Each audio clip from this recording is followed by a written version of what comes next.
Hey guys, welcome back to another episode of our Cold Drill Friday. I'm out here with Tim Kelly from Apache Solutions. Why don't you tell us about the drill we're shooting today?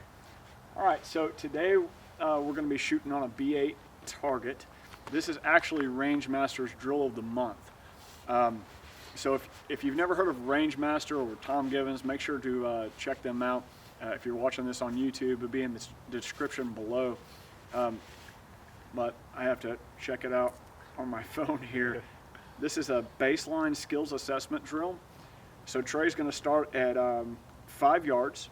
He's going to draw and fire 5 rounds in 5 seconds using both hands. And his goal is to try and keep it inside this 10 ring, which is this inner ring right here. Not the entire black, but perfect is inside this 10 ring. Let's see. And then again at 5 yards, he's going to start gun in hand at a ready position in a dominant hand only. He's going to fire 3 rounds in 3 seconds, and then switch to his dominant hand, again at 5 yards, his non-dominant hand, and fire 2 rounds in 3 seconds. And then he's going to move back to 7 yards, where he's going to start gun in hand, loaded with 3 rounds only. He's going to fire 3 rounds, conduct an empty gun reload, and fire 3 more rounds, all in 10 seconds. Once again, trying to keep them all inside this 10 ring. So, yeah. See how you do, man. Let's do it. All right. All right, so we're here at 5 yards. You're going to draw and fire 5 rounds in 5 seconds. Try to keep them all inside that X ring. Yes, sir. All right, you ready? Yep. Stand by.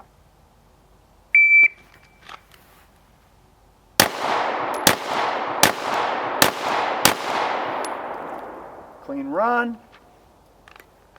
570. Yeah, that felt a little slow. 570. All right. Moving on. Staying here at 5. Start with your gun in hand at a ready position. Dominant hand only. 3 rounds in 3 seconds. You ready? Yep. Stand by.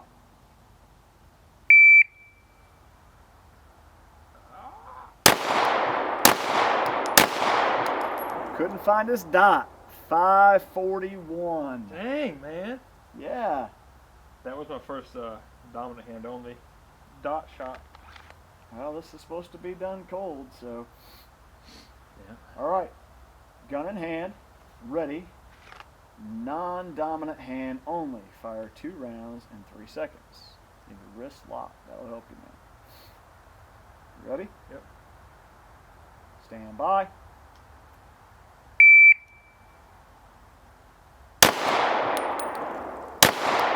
All right. 442. 2 rounds in 3 seconds. Dang. Man, you ain't been a time yet. I know. I thought this drill was going to be easy, too. Jeez. I blame the dog. Give me some iron. Uh-huh. All right, so now we got to move back to 7 yards. Start gun in hand at a ready position. On the timer, you're going to fire 3 rounds, conduct an emergency reload, and then fire 3 more rounds in 10 seconds. 10 seconds. Roger that. You ready? Yes, sir. Here we go. Stand by.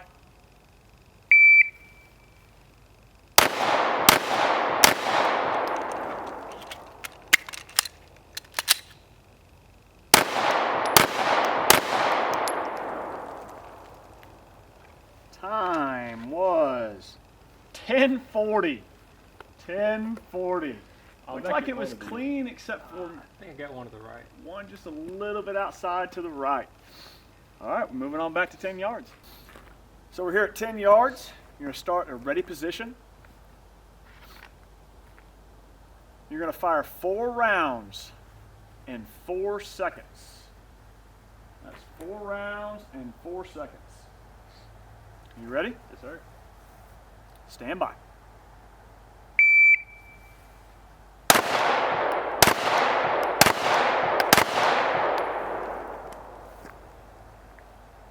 Total time, 489. 489. Range is cold. All right, guys, so there you have it. That's the baseline skills assessment drill.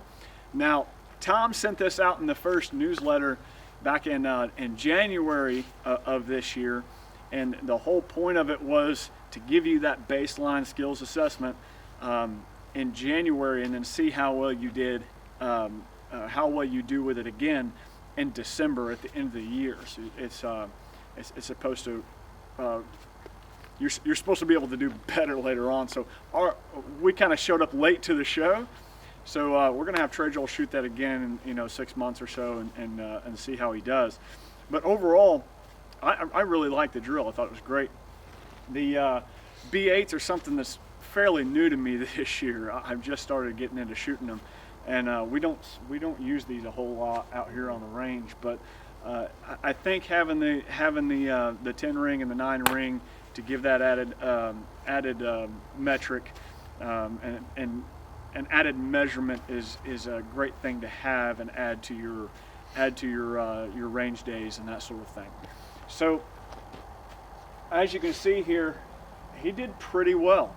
Now, if this were the NRA counting that, then I'd say they would count that, but Tom says that the majority of the shot has to be inside. So it looks like he scored a 198 if you'd have made the times.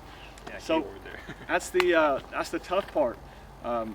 You've got to be accurate, but you also have to have a touch of speed, right? So I say once you get some more time behind that dot and behind that gun, you'll find yourself to be a little bit quicker with it. Sure. But yeah, overall, what do you think about the drill, man? I think it's a lot of fun. It's a lot of rehearsal from a lot of stuff we practiced out here already. I think this drill is, like I said, very achievable in that amount of time. Right. I haven't been dry firing like you tell me to.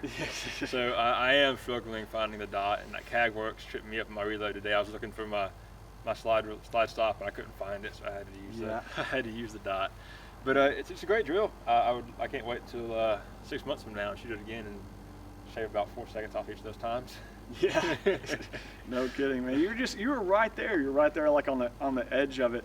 I mean, one of them, I think you were close to a second late, but for the most part, you were like half a second late or something along those lines. But one thing that Tom, I remember Tom saying in class was, you don't have time to miss, and you made it a point to make sure that you were really, really staying focused and staying and driving into that target. That's one thing I'm noticing. I'm much slower with the dot right now, but I am more accurate already with the dot. Sure. So. Yeah, and it'll take a little bit of time.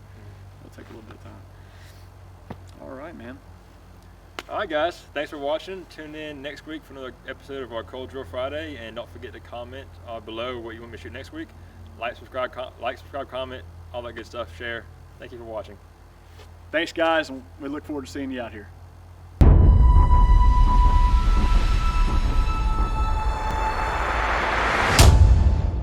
Shut up, Steve. I put him in the corner. He's